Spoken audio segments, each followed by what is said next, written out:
Alors, j'étais chef de service et praticien hospitalier à l'hôpital de Lons. Chef de service d'une équipe mobile de soins palliatifs que je faisais depuis plusieurs décennies déjà, et qui me tenait particulièrement à cœur, parce que c'est pas si simple que ça d'accompagner la famille. Et puis est arrivée cette triste histoire qui nous a sidérés tous, je pense, quand on commence à vous parler d'un nouveau virus qui déboule et qui peut potentiellement très mortel. Évidemment qu'on est tous un petit peu saisis, on dit oulala, qu'est-ce qui va se passer? Alors, moi et mon collègue, puisque on est, je crois, les deux seuls médecins à Londres d'avoir été suspendus parce qu'on a été jusque-boutistes dans nos croyances et nos valeurs, on a, sur le moment, on s'est dit, bon, ben, on va voir, parce que si réellement une hécatombe doit arriver, ça pourrait devenir quelque chose d'assez terrible. Pour ma part, avant d'être médecin de soins palliatifs, je devais au tout début de ma carrière être médecin militaire. Et j'ai été médecin militaire au Val-de-Grâce. Vous savez, un hôpital de plus qu'on a fermé d'ailleurs. Donc, en septembre de l'année dernière, on a dit non, on ne voulait pas se mettre en conformité avec la loi. Notre directeur nous a annoncé que nous serions suspendus. De manière plus hypocrite, il nous a dit pas vu, pas pris. C'est dommage que vous soyez venu vous signifier comme refusant l'injection parce que vous n'auriez rien dit, peut-être que je ne serais pas venu vous chercher. Donc il y a encore aujourd'hui des pas vus, pas pris, il y en a, d'accord. Et bon, oui, c'est un peu dommage parce que si on avait eu un peu plus de cran, plus de soignants, surtout plus de médecins, ça, je le déplore vraiment, de voir qu'on a été vraiment une minorité, on aurait fait plier le système, parce qu'un hôpital ne peut pas fonctionner aujourd'hui avec 10% de ses effectifs en moins. Or, on a été moins à tenir le coup et à être prêt à dire on lâche pas. Donc c'est franchement dommage. Je vous rappelle qu'entre guillemets, les syndicats n'étaient pas là. Drôle de hasard. Mais quelle politique aujourd'hui n'a pas soutenu la campagne vaccinale? Le tribun Mélenchon, on ne s'en est pas gêné pour le dire. Lui-même, peut-être, il nous aurait vacciné encore plus de force. Donc voilà, on était dans cette situation-là. Je vais encore vous faire rire, parce que j'ai appris dernièrement que, je ne sais pas si ça vous fera rire, mais c'est très amusant.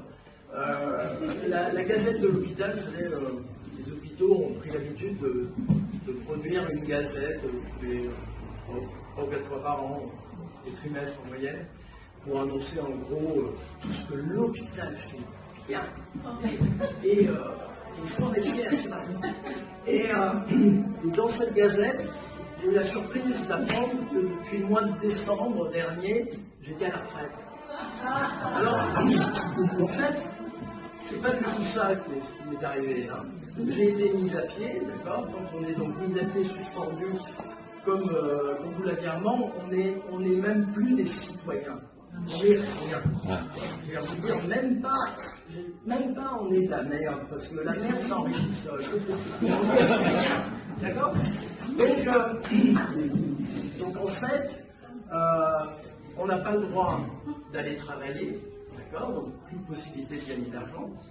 On n'est pas au chômage, on ne touche pas le chômage. On ne touche aucune subvention, rien. Alors, vous êtes vraiment punis tel qu'aucune loi ne l'avait fait dans le monde du travail aujourd'hui. Depuis, on va dire au moins depuis la Deuxième Guerre mondiale. Parce que le combat du droit du travail, nos aïeux se sont battus et beaucoup ont versé leur sang pour qu'on puisse gagner nos avantages sociaux. Donc, le Conseil constitutionnel n'aurait jamais dû valider cette loi qui est profondément anticonstitutionnelle, anti-citoyenne. Mais elle l'a fait, d'accord. Alors bon, ok, pas rentrer dans le comique de M. Fabius et son fils qui travaille à McKinsey. Tiens, c'est étonnant, McKinsey, c'est eux qui ont fait toute la campagne, programmé toute la campagne vaccinale en Europe et pour pas dire dans tous les pays occidentaux. C'est curieux. Enfin bref. Donc, voilà, donc le directeur annonce que je suis à la retraite depuis le mois de décembre, donc ce n'était pas le cas, c'est toujours pas le cas. Si tout va bien, je serai peut-être à la retraite au 1er janvier 2023. Donc pour gagner mes trimestres, pour avoir le droit de pouvoir partir à la retraite, il a bien fallu aller travailler. Donc pour ça, j'ai dû démissionner de ma fonction de praticien hospitalier. Encore une anecdote amusante, ils sont posés à Paris, mais aucune question. Donc j'ai posé ma démission, je leur ai même demandé si c'était possible de faire en sorte, parce que normalement on a 3 mois de préavis, et je l'ai posé au mois de novembre. Et j'avais déjà commencé à travailler. Donc j'étais déjà un petit peu dans l'illégalité. Donc je voulais vraiment que les choses se régularisent vite pour qu'on me foute avec. Et de fait, je leur ai demandé si c'était possible de tenir compte de la mise à pied du 15 septembre. Ça n'a posé aucun problème. La démission a été validée pour le 1er janvier 2022. Donc, une fois libéré de tout ça, je suis parti faire ce que je pouvais faire rapidement, c'est-à-dire bosser à l'usine. Parce que quand vous êtes médecin soignant, travailler sans avoir un pass, une autorisation et d'être vacciné, c'est impossible. D'accord ? Normalement, c'est impossible partout et dans toutes les fonctions. J'aurais été travailler par exemple à District Club Med. Je les aime bien, ces gens-là sont sympathiques, ils m'ont vendu du matériel d'ailleurs. J'ai acheté du matériel chez eux. Ils m'auraient volontiers peut-être accueilli et pris, mais il aurait fallu que je sois aussi âgé. Donc c'était pas possible. Donc il y a quelle usine, dans certains autres métiers où il n'y a pas de. On ne peut pas pointer cette ingestion, qu'on pouvait le faire. Et puis bon, j'avais pas envie de partir dans du commercial, de partir dans des choses qui ne m'intéressent pas. Donc, je suis plutôt aussi manuel, je crois, dans mon âme. Et du coup, je suis rentré à l'usine comme magasinier cariste. Voilà, parce que c'est toujours, quand j'étais gamin, je voulais conduire des engins. Des pelletons, des strappeurs, des trucs énormes. C'était un peu compliqué, et peut-être pas avec moins de possibilités de trouver du boulot. Magasinier cariste, vous trouvez tout le temps, et rapide. Donc, j'ai pas eu de problème. Je fais ça donc depuis le 6 décembre de l'année dernière, bientôt 1 an. Oui, mon état économique et financier s'est profondément éprouvé. Mais on peut vivre avec beaucoup moins d'argent, on peut en témoigner. Je suis beaucoup plus heureux que de continuer à vivre ce que j'aurais vécu en restant dans cet hôpital avec une ambiance particulièrement délétère. Je crois que les témoignages dont Armand vous a fait profiter tout à l'heure en témoignaient clairement, et je peux vous dire que ça devenait profondément nauséabond.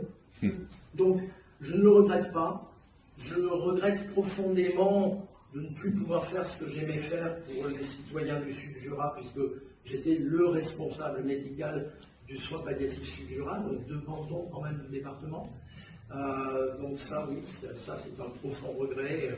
Je ne voyais pas ma fin de carrière comme ça, et je ne voyais pas, entre guillemets, peut-être abandonner les gens comme ça.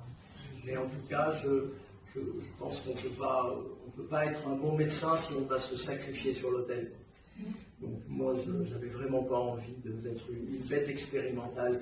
C'est pas ce qu'on défend en soins palliatifs. En soins palliatifs, on défend profondément le libre choix du patient. Donc pour moi, c'était aussi ma philosophie. Donc je n'allais pas, moi, m'imposer des choses pour continuer à dire aux gens, mais c'est vous qui décidez sur votre fin de vie. C'était pas possible. Voilà. Donc, modeste témoignage, mais en tout cas, on me déroulerait le tapis rouge aujourd'hui pour réintégrer, retourner. Non, j'y retournerai pas. Honnêtement. Je préfère la bonne camaraderie que j'ai découvert au sein de l'usine que des sourires en coin et malicieux et pervers de bon nombre de gens sur l'hôpital.